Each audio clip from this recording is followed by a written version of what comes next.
Hello everyone, in this video we're going to be looking at how to cut out LVP planks when you have air vents in the ground registers.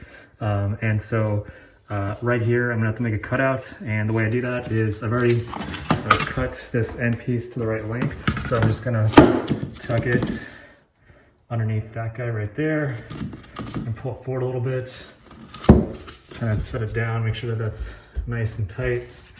And so I'm going to mark here and here so I know the part of the measurement that I need to cut. So basically I'm looking for right about here and there. Now for the other measurements, I need to know how deep in I'm making this cut. So I'm going to take this piece, jam it in there like that.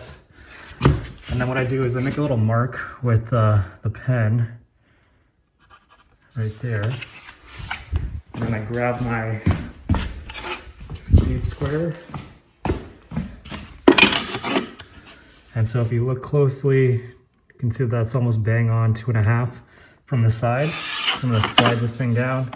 I'm gonna hold my pen and then mark out that place where I'm gonna cut it out. All right, now with the cutout marked, I'm going to use a circular saw.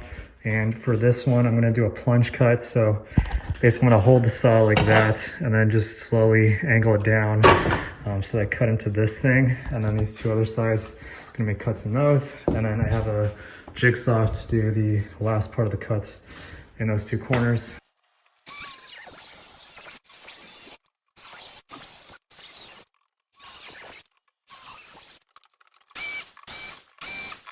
So haven't yet clicked the tongue into the groove yet on this plank, but you can see that the cutout's been made.